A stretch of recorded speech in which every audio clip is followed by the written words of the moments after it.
There we go. You're supposed to say Savaloy. You should know the rules. Goodness me. Anyway, we're back. It's the Chelsea Football FanCast. I'm Stanford Chidge. He is Pablo. He is Darren. And this is Dan Levine. And they, somewhere over there on the benches, love them. Right, now, a bit unusual. You know, we've only got one game to talk about this week. And I just thought it would be nice to kind of have a catch-up of all the kind of issues that have been kicking around the Chelsea firmament in the last week or two. One of them will be the excessive amount of ex-Liverpool players in the media coating Chelsea off. There we go. Look at that.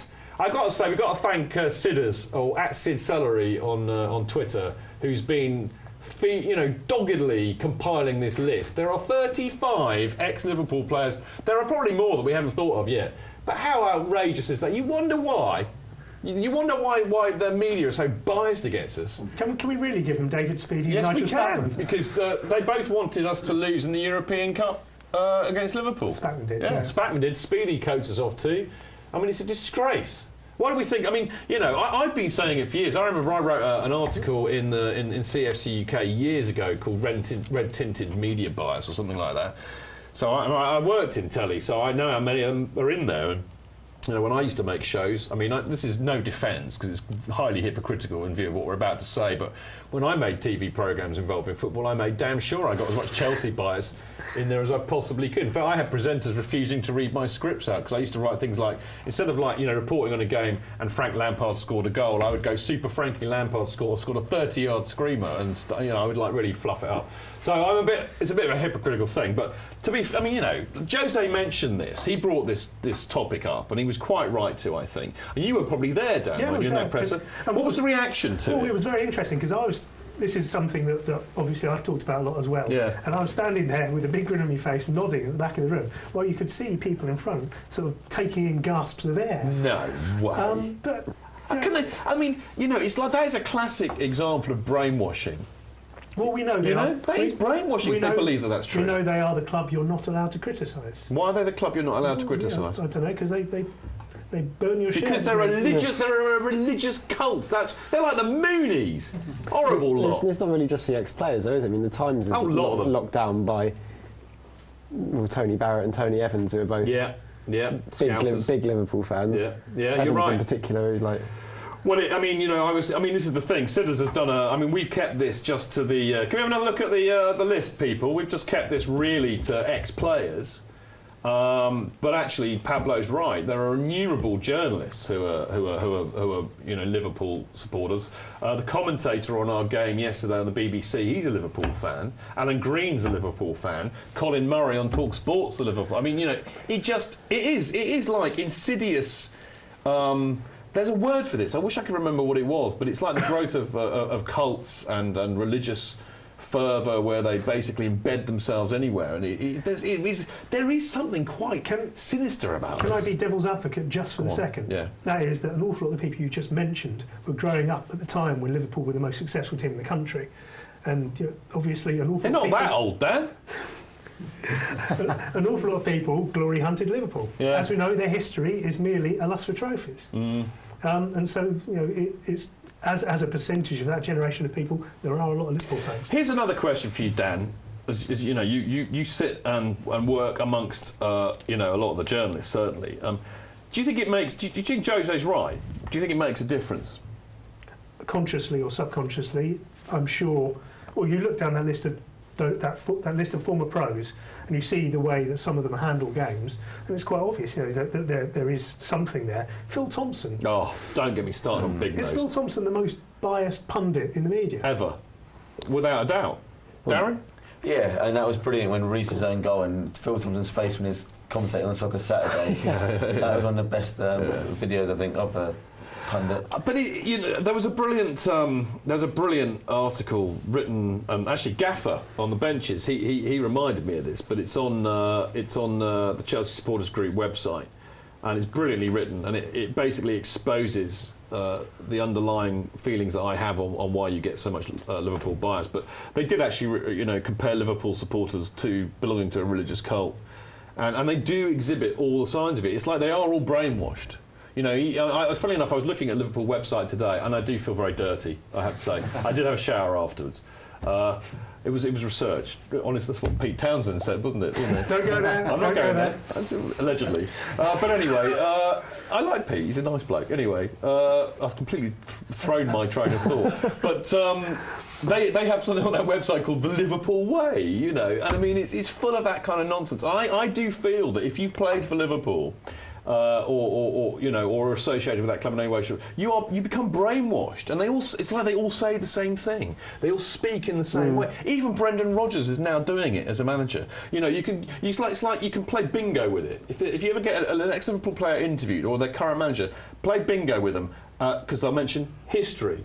They'll mention the way that they play. They'll mention they always sing "You Never Walk Alone," and they'll mention the spirit and the culture of the club. Except away at us this year when they didn't. Yeah, well, they were. But I mean, I think equally in the same way that Dan was playing devil's advocate, I think you have to remember that a lot of these pundits were also there during a time of unprecedented silverware for them personally, so they're always going to look back on that more fondly than they would do. I agree with that, and I think that's a good reason for it, but it doesn't explain what I've just said, the whole brainwashing concept. I mean, it's quite interesting the way that Joe Cole blew the whistle on that recently, where he said that basically before you're unveiled at Liverpool, you're taken into a little room by the PR manager who gives you a little list of things you have to say, and they are massive club, history. I was right, wasn't I? It is. It's Liverpool bingo. We should do that, actually. You know what? I've seen this happen before. In I think Test Match Special did it with boycott bingo, and they had it on a website. And you could when we get our new website ready, which actually is a good time, a bit of a plug for it, really. We're having a massive upgrade of the website, and I tell you, it's going to knock the hell out of whatever rubbish we've had up till now. It's going to be really, really good. So look out for that. ChelseaFancast.com, but I'm going to have a little page on there. I'm going to print like a Liverpool bingo card out, so we can all play this at home. When you're reading the papers or watching Match of the Day or Sky, we can all play Liverpool bingo together. And when we get all of them right, what do we shout? We don't shout house, we shout Scouse. There you go. Oh, come on, Darren, that was good. Dan was laughing. You can go back to the Gambia, mate. Ross, where are you when we need you?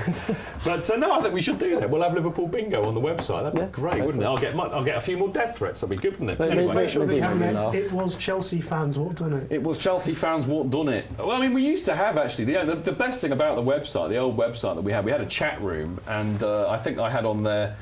The only rule is no Scousers, and if you type Liverpool, it would most of the letters would be missing. So you'd get L and then V and then maybe an L, and you just got asterisks and it was the best thing on the website. Though I might bring that back as well because that was good. I mean, should we just draw a line? I mean, benches. Are we just? Am I being mad? Am I being as kind of religiously, zealotly mad in saying what I'm saying about Liverpool or what? Am I being a hypocrite? It's all true. It's all true, yeah.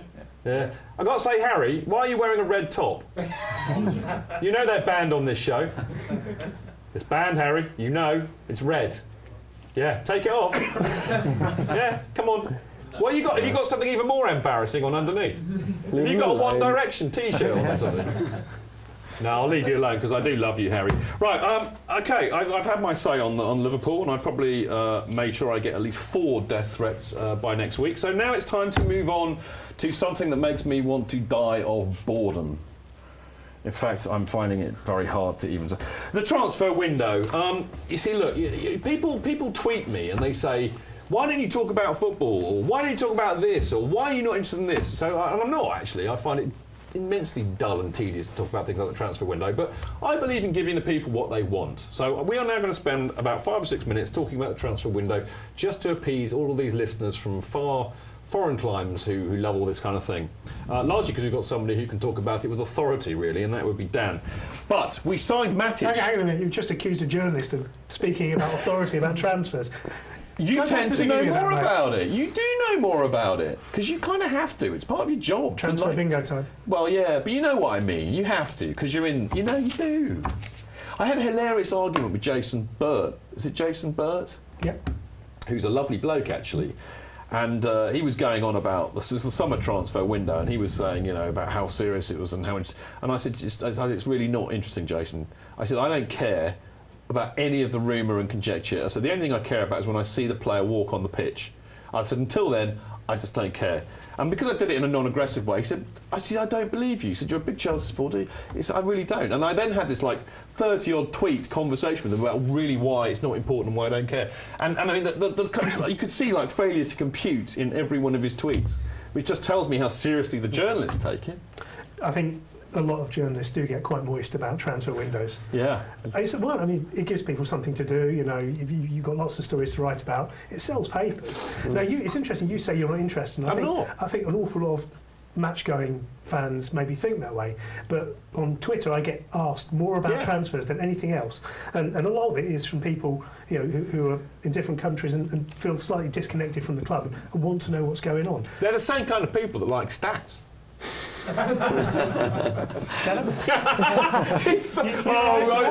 what? Look at his face. He's not when I happy. used to come home from school, when I was younger, I used to put on teletext and have a look and see what news there were.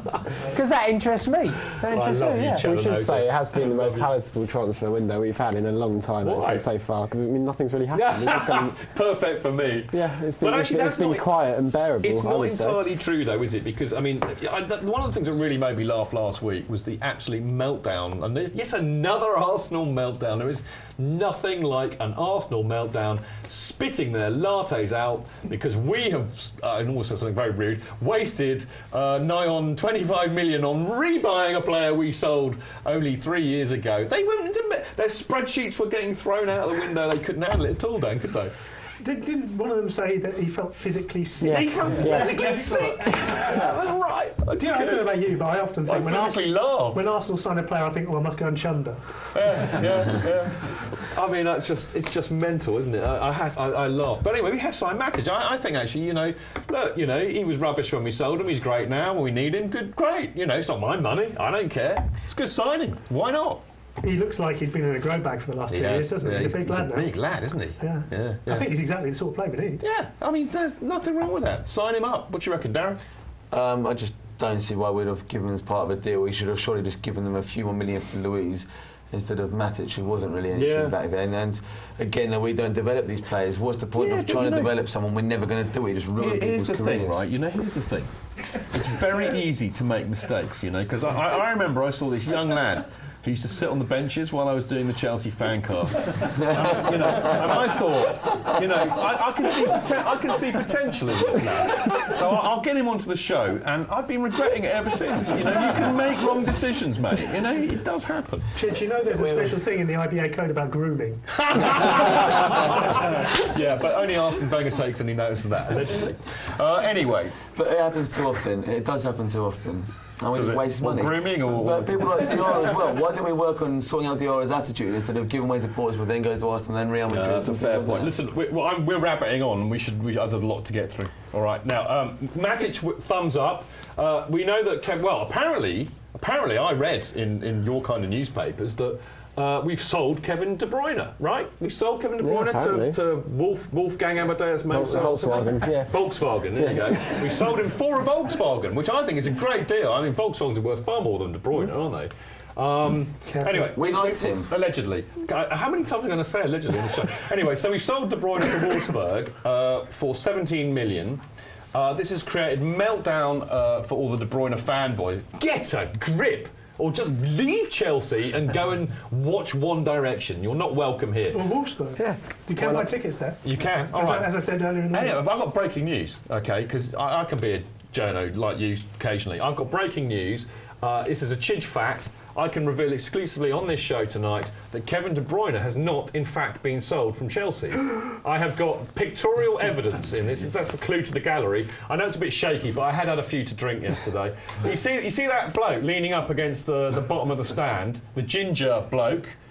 You see, I've been saying it all along. Kevin De Bruyne hasn't been seen on the pitch for Chelsea because he is, in fact, the ball boy at the bottom of the east. And a mighty fine ball boy. And a mighty fine ball boy he is too. Is that a grassy knoll he sat on? That is. I had to make the thing a little bit out of focus because I didn't want to get sued. But that, I can tell you, with my own eyes, that is Kevin De Bruyne.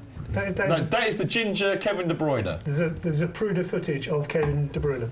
There you go. He's not in Watford. No, it's definitely De Bruyne. You were He's in my corner. there. He's You were there all looking the at him time. too. You just didn't realise it. I wasn't. No, exactly. I was looking at the pitch. Yeah. Well, I don't ever look at the pitch. It's usually boring, you know. Much more interested in what's going on. Do you know what I did notice? Every time I look around, Benches doesn't look at the pitch. He looks at the away fans all match. Yeah, he's constantly just pointing at them and singing. Dennis has got footage of me and Paul going mental when Vidic tackled Hazard. Yes, isn't that right, Dennis? I do. Can we show it on the podcast? Show it on the podcast. Why can't we show it on the podcast? It's a family show, yeah. Yeah, all right. Would I get locked inside a very big prison? Probably. Yeah. Probably. Okay. So we'll all watch it later, yeah? Yeah. Okay, great stuff. Can I just say something on De Bruyne? Yeah. You know, and this is especially for all the real special De Bruyne fans out there. You know the real reason we sold him? Because he's rubbish at being a ball boy? Because he's not good enough for Chelsea. No. Yes! You know, so the corollary of that is, right, so you lot out there, particularly on Twitter, think you know more about players than Jose Mourinho, who sees them every day of his working life and training and whatever. So you know more than Jose? I don't think so. So why did you not... spot on, mate? Hold on. You knocked him playing Eto yesterday. Do you know more than Jose Mourinho? Yeah, but I was drunk. De Bruyne has skill, he plays good football, he likes to be the big fish in a little pond. A footballer is not just about the feet, a footballer is about what goes on in his head as well. Yeah, quite right. Underneath the snapback. Underneath the snapback. Yeah, too right. He hasn't got the mentality to Hang be... on, that sounded like a Benitez thing. He hasn't got the mentality. to be Or the quality. to be a team player at a club like Chelsea. To play for a club like Chelsea. I quite agree. Look, we've got to move on because if I don't do this, Clayton Beerman will never talk to me again. But very, very quickly, Bertrand's gone on loan to Villa. I think that's good. Yeah. I don't think that Mata or Louise are going to go anywhere. Maybe the summer, but certainly not now. No. I think Essien, I can't see anybody taking him, bless him. Who is Zuma, and is that reality? Well, apparently he's. I think he's back from his 10-match ban for snapping someone's leg. Oh, my kind of player. Sign him out! Sign him out! Apparently in France they adjust the suspensions based on how long the injury is. So, really? Yeah, it was strong but not particularly dangerous tackle. And, He's missed a couple of months, but he's decent. All right, and very quickly, is Costa going to cost her too much? Bottom tush! You are a miserable audience today. Not happening in January. All right, okay, right. That's it. That's all you're going to get on the Chelsea FanCast for transfer window because, as I said, we have got to do this. Last week, very remiss of us, we did not praise Petr Cech enough for breaking the record for clean sheets from the legend that is Peter Bonetti, an absolutely fabulous bloke. And Clayton Beerman, quite rightly, coated me off something rotten, saying, why haven't you mentioned Cech for any of your Fannies Awards this week? He should have had a clean sweep. And I went home and I reflected on this, Pablo, and I thought, you know what, Clayton, you are not wrong. So here we go. So I mean, we should all applaud Petr Cech for breaking the record and give him due deference. There you go. We'll give you the thumbs up too, mate. How much of a legend is he? And is he our best keeper ever, Pablo? Yeah. Of course he is. I knew I should have asked somebody that question first. But no, seriously. He's won the lot, really, personally and as part of the best team, and he's been the one totally undroppable player throughout the entire period, really. I thought one of the really nice things, I had that lovely interview with Cech and Hazard last week. I think it was probably Sky or BBC or whoever, and Hazard had played brilliantly, and Cech was there, and they were saying that Mourinho thinks you're going to be the best player in the world, and he was kind of saying, well, I need to work a bit, you know, and Cech said, yeah, you need to work really hard and keep on working hard. And I thought that's the thing that we don't see about Petr Cech, and we always talk about the spine of this great Mourinho team. We always mention JT, we used to mention Drogba, we still mention Lampard. Very few of us mention how influential Petr Cech is in that dressing room. And I mean, you've met Cech and interviewed him a fair bit, speaks 5 languages, brilliantly intelligent bloke. Tell us what we're missing, Dan. At least 5 languages, yeah. I think Petr Cech, in 100 years, when he's dead and gone, and we're all dead and gone, he is one of the first guys there should be a statue of outside that ground. He's won everything. He's got this clean sheets record that is probably never going to be broken. He's had his head kicked in for Chelsea. He's had his face kicked off for Chelsea. Well, a lot of fans can say that that's happened to them. They won't have a statue. And he's just an amazing, intelligent guy. You know. And also, just on a personal thing, as a journalist, in the 10 years he's been at the club, he has very, very rarely hidden from the press. When Chelsea, the direst moments over that 10 years when we've been beaten, he's one of the first people to stand up and look big for the press. So not enough good things to say about Petr Cech. Absolute legend, isn't it? I think another round of applause for Petr Cech. Thank you, mate. Right, on that wonderful note, we need to go to a break, even before I can say, what about Cortez?